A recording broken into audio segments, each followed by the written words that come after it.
साहिब इस दोहे का अर्थ बताइए। जो प्रभु को मिलबो चहे तो खोज शब्द में ले, शब्द गुरु की देह है।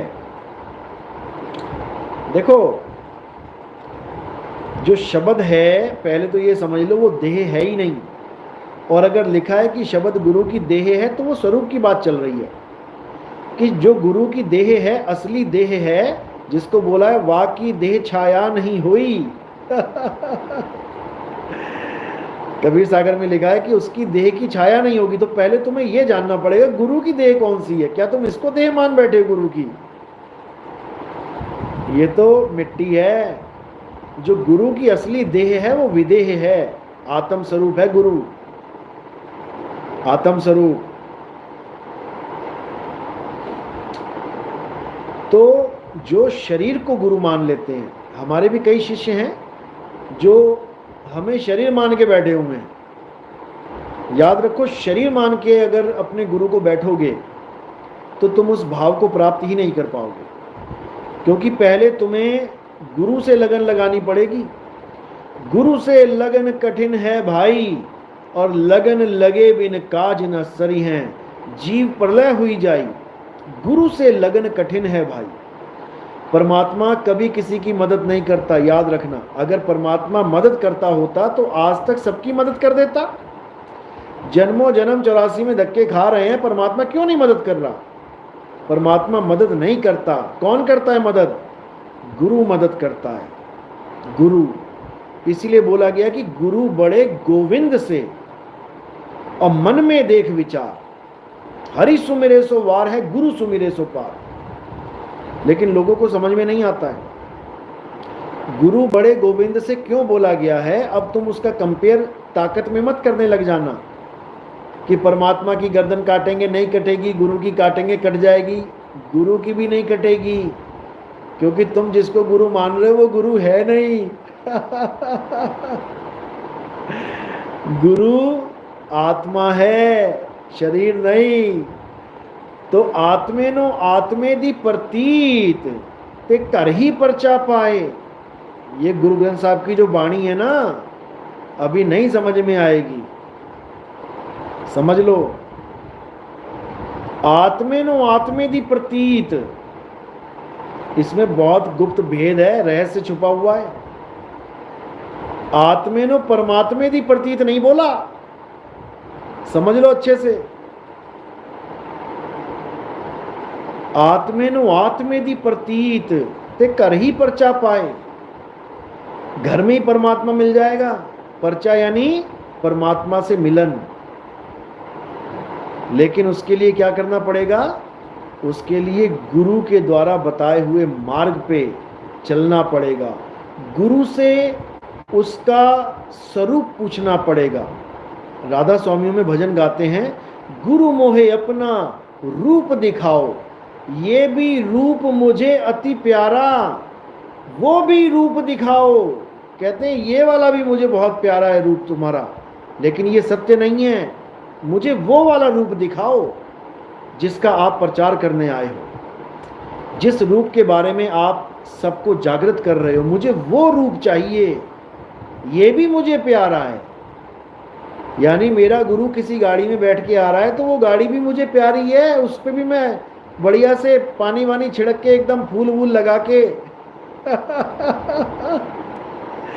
उसको सजा दूंगा। शादियों में जाते ना, दूल्हा तो अंदर बैठा होता है सजा हुआ, और बाहर गाड़ी भी सजी होती है। उस गाड़ी का भी पूरा सजावट का ध्यान रखा जाता है। दे फूल, दे गुलदस्ते, महंगे महंगे फूल लगाए जाते हैं। तो इसलिए बोला गया कि ये काया भी मुझे तुम्हारी अत्यंत प्रिय है। इसका मतलब ये नहीं मैं इस काया का ध्यान करने लग जाऊं, इस पे तो मैं बलिहार जाता हूं कि धन्य है जो मुझे आप मिले। भले इस काया के रूप में मिले, इस काया के रूप में मिले तभी तो मुझे उस अरूप के दीदार का भेद बताया। अगर नहीं मिलती ये काया तुम्हें यूट्यूब पे तो तुम्हें क्या मिलता? परमात्मा तो तुम्हारे साथ ही है। घी तो दूध में ही है, लेकिन मिलेगा नहीं। इसीलिए गुरु की महिमा गाई गई है। अरे वस्तु कहीं और ढूंढे कहीं, और कहीं विधि लागे हाथ, और गुप्त वस्तु तब मिले, भेदी लीजे साथ। और भेदी लीना साथ में, भेदी कौन है? गुरु ही भेदी है।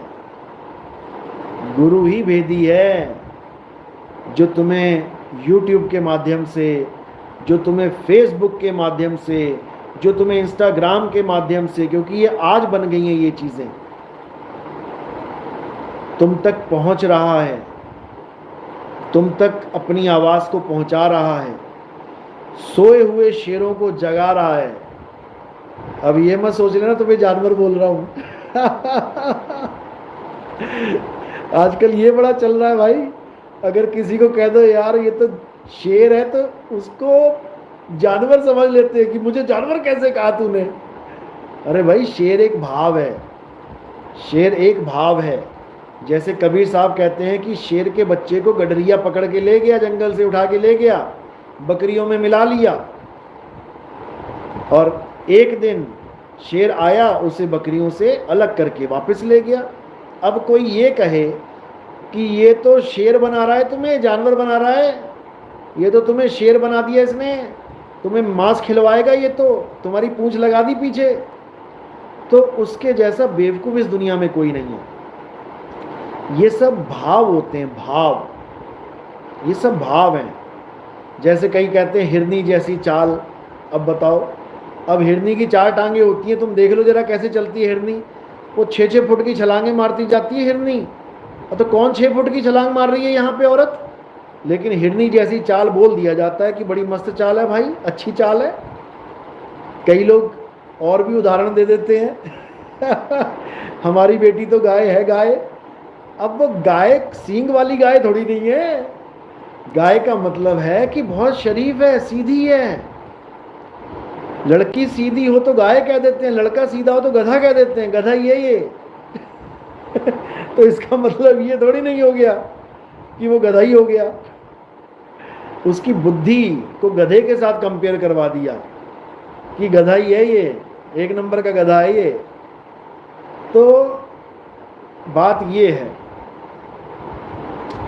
वो गाजीपुर वाला क्या बता रहा है, कछुए को आग में डाल देंगे तो अरे भाई, गजब के लोग हैं, गजब के लोग हैं। मतलब गाजीपुर नाम भी गाजी है ना, गांजी, गांजा। सबसे ज्यादा गांजा चलता है गाजीपुर में। ये गांजा पी पी के ये बिल्कुल एकदम टुल्ल हो गए हैं, क्या किया जाए इनका।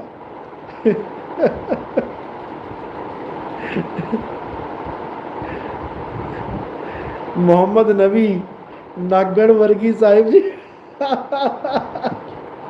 नागण वर्गी, चलो ठीक है, एक नागण रख लो और एक लड़की को रख लो वहां पे, और देखो फर्श पे जा रही है नागण की तरह लेटती लेटती, तब तो कहेंगे कि भाई नागण जैसी चाल है तेरी, हैं? अरे नागण कैसे चल रही है, लड़की कैसे चल रही है, ये तो भाव मात्र हैं, केवल भाव। लेकिन लोग भावों को नहीं पकड़ पाते, लोग शब्दों को पकड़ लेते। तो इनसे बाहर निकलना है और आत्म स्वरूप को जानना है, आत्मदेव को जानना है। तो बात चल रही है गुरु की। जो गुरु से लगन नहीं लगा पाता, शुरुआत तो देखो ABCD से ही होती है। कोई सीधे डॉक्टर नहीं बन जाता, पहले उसको A for apple, B for bat रटना ही पड़ेगा। तो परमात्मा भी ये नियम बना के बैठे हैं कि जो सबसे पहले अपने गुरु से, अपने गुरु को खुश करेगा, सबसे पहले अपने गुरु के रंग में रंगेगा, सबसे पहले गुरु प्रेम में ढलेगा, सबसे पहले, उसके बाद परमात्मा का रास्ता मिलेगा। ये बिल्कुल उसी तरह है जैसे खजाना अंदर है और दरवाजा लगा है और मंत्र बोलना है खुल जा सिम सिम। अब अगर तुम खुल जा सिम सिम नहीं बोलोगे और तुम खजाने के बिल्कुल बाहर खड़े हो दरवाजे के, भैया खुलने वाला नहीं है, वो कभी नहीं खुलेगा। वो जैसे बाकी युगों में कुत्ता बिल्ली हाथी घोड़ा बने, ऐसे ही अब बनने की तैयारी करो, कोई नहीं बचने वाला। इसलिए साहिब ने कहा गुरु से लगन कठिन है भाई, और लगन लगे बिन काज न सरी हैं, जीव प्रलय होई जाई, गुरु से लगन कठिन है भाई। सबसे पहले तो गुरु से लगन लगाओ। क्यों? गुरु से लगन लगाने का फायदा क्या है? शरीर समझ के मत लगाना कि तुम शरीर समझ के लगाने लग जाओ गुरु से लगन। अभी करवा चौथ बीता है, हमें पता है क्या हाल हुआ। इसलिए शरीरों से हटो और आत्मा पे आ जाओ। आत्मा पे, आत्मा से लगन लगानी है, फिर देखो क्या होता है। समझ लो, गुरु से लगन कठिन है भाई, लगन लगे बिन काज न सरी हैं, और जीव प्रलय हो जाए। सबसे पहले अपने गुरु को आत्मदेव समझो, आत्मा समझो। क्योंकि अगर तुम अपने गुरु को आत्मा नहीं मान पाए तो तुम कभी अपने आत्म स्वरूप को जान ही नहीं सकते। ये नियम है परमात्मा का। इसीलिए बोला गुरु बड़े गोविंद से, मन में देख विचार। यानी शुक्र मना कि तेरे जीवन में ये गुरु आ गए जिसको तू शरीर मान रहा है। शुक्र मना कि ये शरीर भी तेरे जीवन में आ गया, नहीं तो इसी शरीर को पाने के लिए, इसी गुरु को पाने के लिए कहते हैं कोटि जन्म का पंथ था और पल में पहुंचा जाए। जो गुरु तुम्हें समझा रहा है, पल में तुम्हें ज्ञान समझ में आ रहा है, ये गुरु की महिमा है। परमात्मा नहीं समझा रहा तुम्हें कि परमात्मा समझा रहा है। परमात्मा तो तमाशा देखता है केवल खड़ा होके, समझ लो। परमात्मा ये देखता है कि कौन गुरु की आज्ञा में चल रहा है, कौन नहीं। इसीलिए बोल रहे हैं गुरु को सिर पे राखिए चलिए, आज्ञा माही। कौन दे रहा है आज्ञा? परमात्मा ने कब कहा तुम्हें कि मीट खाओ, मीट मत खाओ? परमात्मा ने कब कहा कि तुम्हें भक्ति करो, भक्ति ना करो? परमात्मा ने तुम्हें कब कहा मंत्र जपो, मंत्र ना जपो? कोई भी हुक्म दिया हो तो बताओ। ये सब गुरुओं ने दिए हैं, गुरु ने दिए हैं। गुरु ही तुम्हें सच और झूठ से रूबरू करवाता है, और जो गुरु को बायकाट कर देता है, समझ लो। अब इसका भी भेद है, ऐसा नहीं है कि इसमें भेद नहीं है, इसका भी बहुत बड़ा भेद है। जो गुरु को बायकाट करके सोचता है कि मुझे सीधे परमात्मा मिल जाएगा, उसको कभी जीवन में परमात्मा नहीं मिल सकता। वो वापस 84 की तैयारी करे। ये अटल सत्य है, ये अटल सत्य है। और जो गुरु की निंदा करने लग जाए, गुरु के खिलाफ बकवासबाजी करने लग जाए, उसका तो मालिक ही रखवाला है, उसका तो क्या बोला जाए। वो तो एक दया का पात्र है, और हमें इन बातों पे दया ही आती है। अगर कोई ऐसा कुछ करने लग जाए, वो दया का पात्र है, वो नफरत का पात्र नहीं है कि हम उससे नफरत करें, बिल्कुल भी नहीं। जिसको खुद फांसी होने वाली है, मैं उससे क्या नफरत करूं? एक बहुत अच्छी साखी है, साखी मतलब कबीर साखी नहीं, साखी बोलते हैं कुछ कथा प्रवचन, कुछ कहानियां, साखियां। एक आदमी था, बहुत परेशान था दूसरे आदमी से। वो हाथ धो के उसके पीछे पड़ गया था। आते जाते उसको कमेंट पास करने, गंदे गंदे उसको गालियां देना, उसको खूब परेशान करना। अब वो दूसरा जो आदमी था, वो थोड़ा शरीफ था। वो सोचता था कि क्यों मैं इसके मुंह लगूं, क्यों मैं उसके मुंह लगूं। लेकिन जैसा कि बोला गया कि एक हद होती है हर चीज़ की। जब वो हद पार हो जाती है तो बंदे का दिमाग सनक जाता है। उसके बाद वो कुछ भी करने की हालत में हो जाता है। तो जब हद पार हो जाती है तो वो सोच के बैठ जाता है कि अब मैं इसका कत्ल करूंगा, अब ये बच नहीं सकता। लेकिन फिर वो सोचता है कि चलो गुरुजी के पास चलते हैं एक बार। उनका गुरुजी भी था ना। गुरु वाले जो होते हैं वो कभी पलटवार नहीं करते हैं, जिसका कोई गुरु होता है वो कभी किसी का बुरा चाह ही नहीं सकता। तो जाता है गुरुजी के पास, कहता है गुरुजी मैं आपको कुछ कहना चाहता हूँ, आपसे परमिशन लेना चाहता हूँ। तो गुरुजी कहता है क्या हुआ? वो कहता है गुरुजी एक आदमी ने मुझे बड़ा परेशान कर रखा है, मैं उसका कत्ल करने जा रहा हूँ, उसको गोली मार दूंगा मैं। तो गुरुजी कहता रुक जा भैया रुक जा, अभी देख लेते हैं उसका क्या इलाज हो सकता है। तू क्यों गोली मार रहा है, जेल हो जाएगी सारी उम्र की, उसका कुछ और इलाज कर देते हैं, कोई बात नहीं। तो उसके सामने आंख बंद करके बैठ जाता है गुरुजी, ध्यान लगाने लग जाता है। फिर आंखें खोल के कहता है अरे क्यों परेशान हो रहा है, 6 महीने में वो मरने वाला है। अब जो ये बात सुनता है वो कहता है क्या बात कर रहे हो गुरुजी? कहता है अरे मरने वाला है वो 6 महीने में, अपने आप ही मरने वाला है, तू क्यों मारेगा?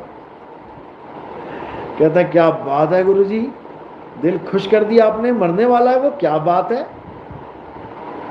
बहुत बढ़िया लगा उसे। अब वो वापस घर गया, जब भी वो उसको मिले कुछ बोले तो वो उसको बड़े प्यार से मुस्कुरा के हाँ जी करके निकल जाए।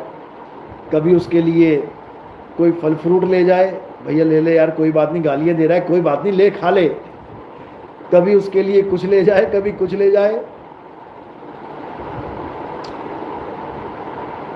अब 6 महीने तक वो उसने इतनी सेवा कर डाली उसकी कि उस बंदे का भाव ही बदल गया उसके प्रति। अब वो देख रहा है यार ये तो मेरी इतनी केयर कर रहा है, ये तो मेरा इतना ध्यान रख रहा है। अब वो बंदे ने बिल्कुल उसका विरोध करना ही छोड़ दिया। 6